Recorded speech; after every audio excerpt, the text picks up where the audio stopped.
In today's world where over 5 billion people are connected to the internet for various reasons, our personal information is more vulnerable than ever before. In this episode, we'll be sharing simple tips that you can use to protect your privacy and keep your data safe online. Tag along.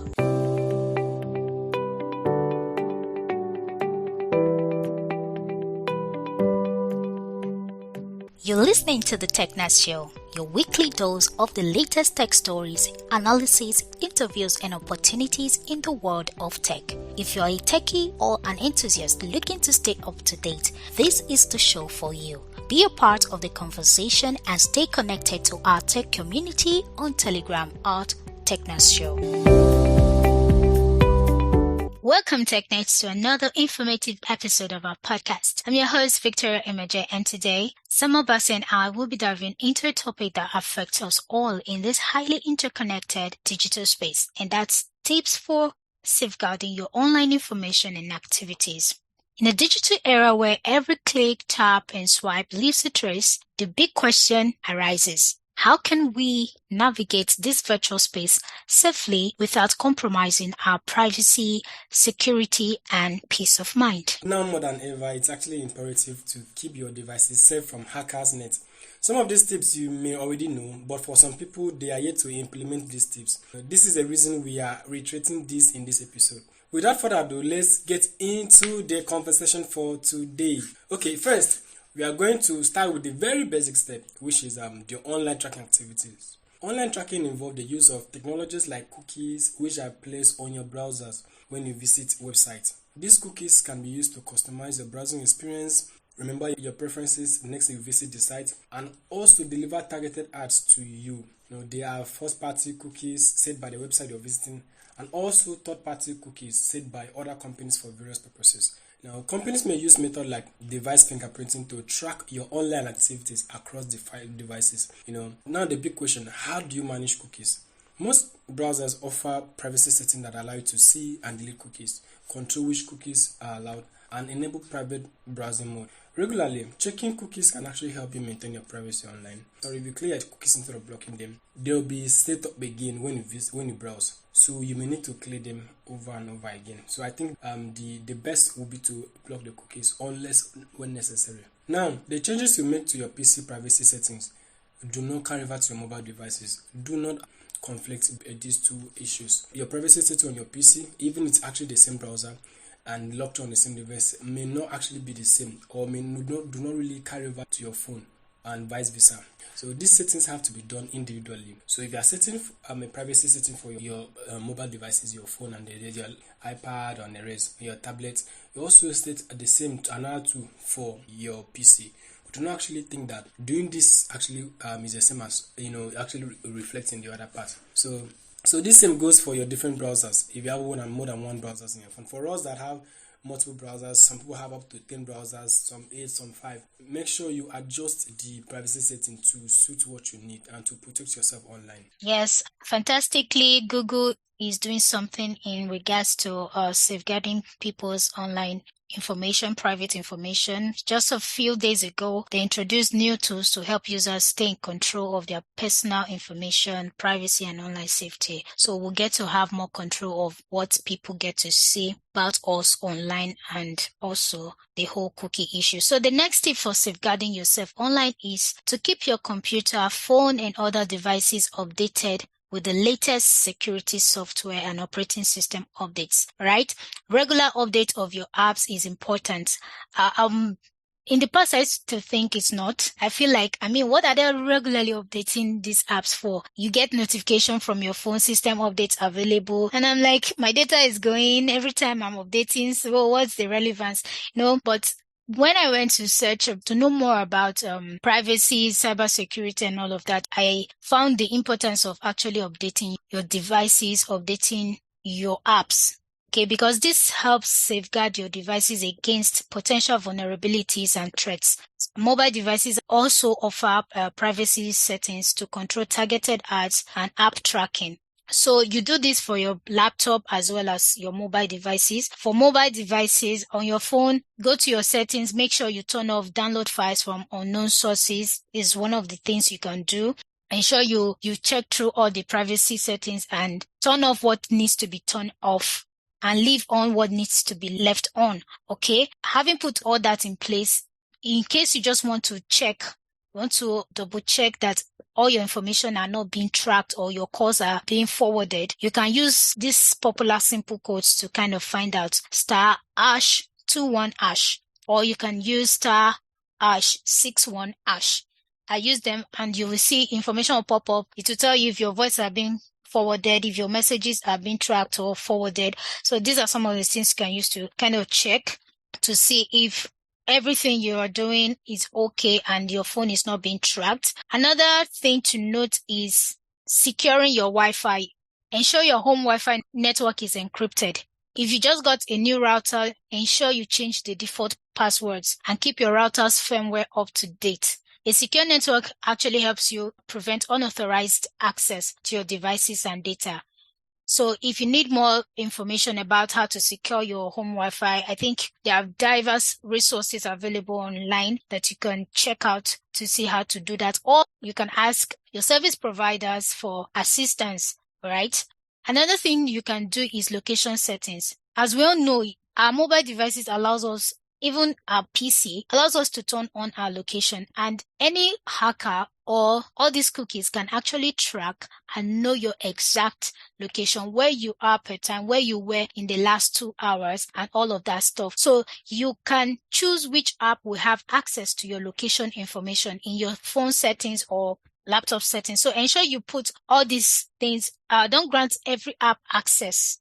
Do you understand? So it limits the target ads, it limits some other things, monitoring that happens, online tracking activities. So ensure these are also in place to keep your information safe. Okay, yeah. In addition to what Vicky said, most of our banking information and our other personal data are actually on our phones. These details are actually very vulnerable to hackers if your account are actually not secured.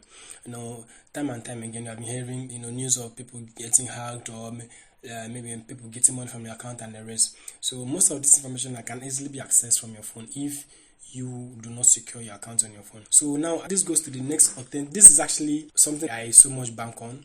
It's actually what for now, I believe for now it actually protects you to a very higher level. From let me actually protect you from the the common hackers and common criminals that may want to get into your devices to steal your account or steal your money or steal anything. So which is the use of multi-factor authentication. Multi-factor means it's actually more than one. It's not just password. We have two-factor authentication, we have multi-factor authentication. So most people actually use to the two-factor authentication, which is apart from your password, you also have something like two-factor authentication that is actually used to provide an added layer of security to your devices.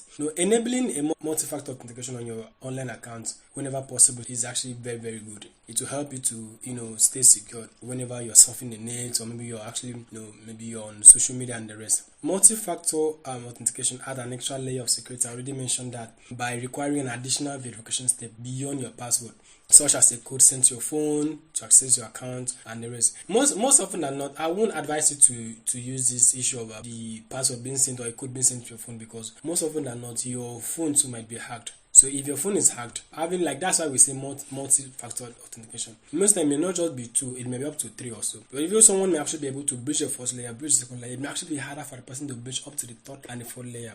So you have to check out the apps and see how you can actually use different form of security to keep yourself secured. Another very important thing, this one I don't know, maybe almost everyone should be aware of this. Do not use the same password for all your accounts. It's actually even when you're actually on you're trying to save your password on Google or Google Doc or maybe any of the Google password server, they will tell you do not use the same password for your account, because if one is actually compromised, that means everything is compromised. And if it's actually used, so that means you don't know where there's vulnerability, which site there's vulnerability, or which site actually is prone to hackers, or which site that the developers actually people with the dubious mindset that wants to steal your information. So imagine having access to one and do not have access to all the information. Your life online will be ruined, because your money will be stolen, your reputation can be ruined. They can send malicious messages to your contact list. They can do a lot of things with your account, and you will never recover from it anytime soon. So make sure your password, and secondly, to make sure your password is at least 8 characters long. and maybe also it should also contain numerical, alphanumerical, and small caps alphabet. Try to randomize all these things together so that someone cannot easily guess your password, or even if your position or your account is actually prone to hackers. Yes, that's right. Like what you hear so far, make sure not to miss any of our episodes by subscribing to us now and joining our community on Telegram at t.me/technoshow. Now, back to the show. Okay, moving on. Another tip you can use is back up your data. Now, it's important to regularly back up important information that are on your laptop or your phone.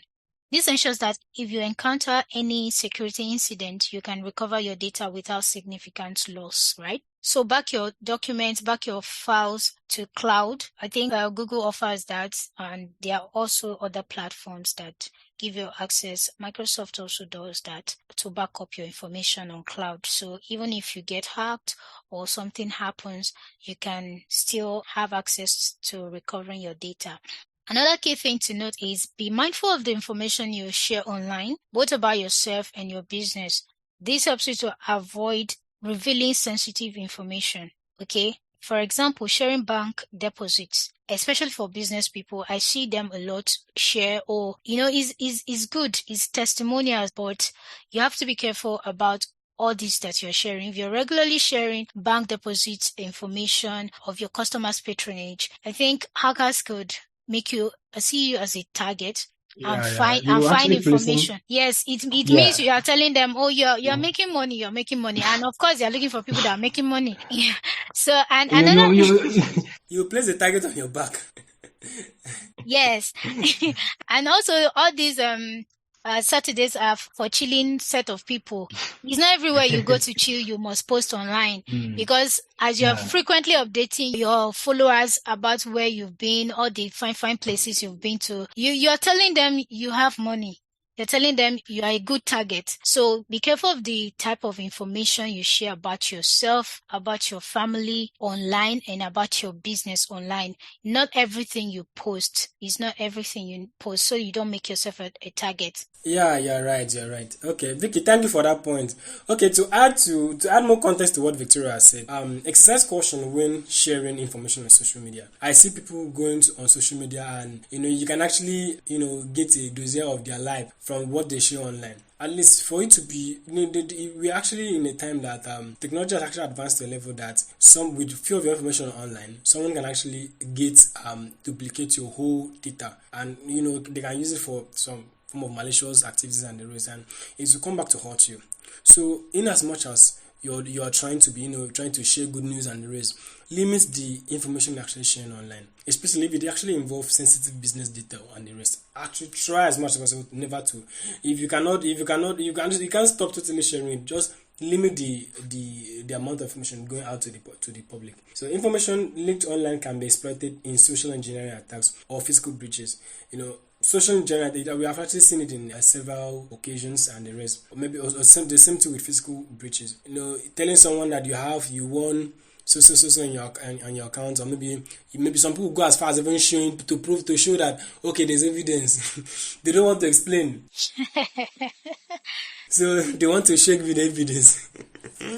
So they'll show you on your phone, see my account, see what I have. Someone can easily track your location, track where you are living, come to your location, get you out, kidnap you, take you to a previous location or maybe a secluded area and drain your account, and then you'll be so devastated and you'll be left stranded. So as much as possible, be aware of privacy laws and regulations relating to tracking and data collection on your website or social media presence. Understand this is not actually a time to feel safe. Anything that is online is actually not safe. You don't store your password online. I see some people storing their bank detail in their maybe Google Drive or maybe in their Google Mail. Don't try as much never to save your thing. If you are saving, the way some people do is that they actually create a document, they write out all their password, and now they encrypt the document.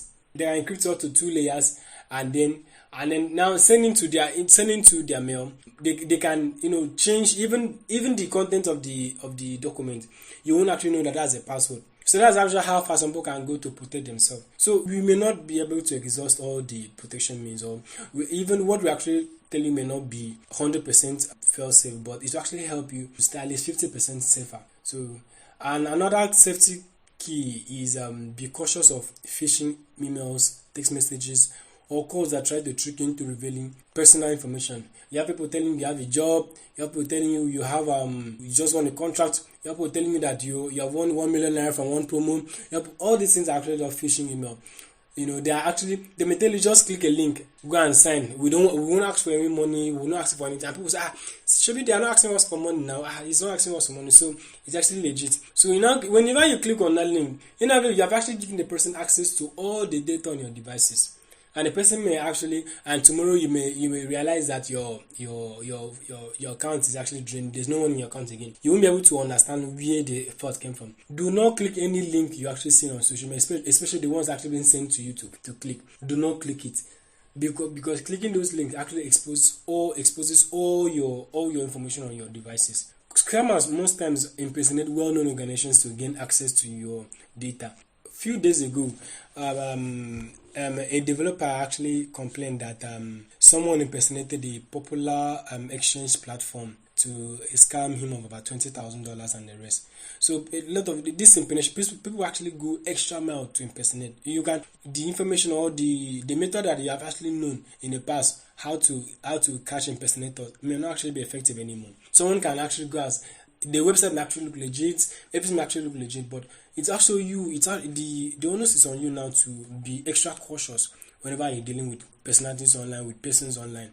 If you actually don't have any personal dealing with them, always be on guard every time, so that you will not fall victim to hackers and online malicious actors. Very true. Finally, you should also consider using an ad blocker. For instance, there is AdBlock, which is a Chrome extension ad blocker used by several people to actually block ads popping up in their browsers. But you must know ad blockers don't necessarily block all ads. That's because some companies' ad blockers show ads from advertisers that meet certain criteria set by the company. Not just criteria. Most of the times, these criteria may actually be financial too. Because some companies will still pay ad blockers. So, and the ad blockers will never block their own app. It's actually a way of them making money. Yes, so ad blockers also, you must know, do not detect or block viruses or malware. So it's not like a solution to all your online problem, but it's just an option you can use temporarily. Also, not to forget, you can use VPN.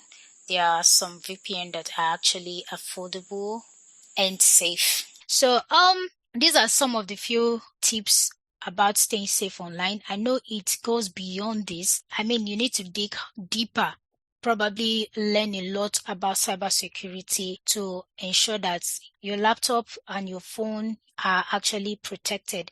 Okay, so you have a part to play, and all these companies also have a part to play. So ensure that you do your part perfectly, then you'll be safe. So remember to always maintain online privacy, and it's an ongoing effort that involves staying informed about evolving threats and regularly reviewing and updating your privacy settings. So if you can implement some of these tips, you will significantly have a greater chance of enhancing your online privacy and security. So if you have other tips on your mind, or tips you use that we did not mention, you can let us know in the comments. We'd love to hear some of the other privacy settings tips or security tips that you use to stay safe online. And that's much we can offer and share with you on today's episode. Until next week, continue to stay informed. Thanks for being a part of today's conversation on The TechNats Show. Do follow us on social media at The TechNats Show. Join our growing tech community on Telegram at TechNats Show so you'll never miss any updates. If you find our content valuable, we'd love you to drop us comments or likes, or you could share it with your friends too. Catch you next week.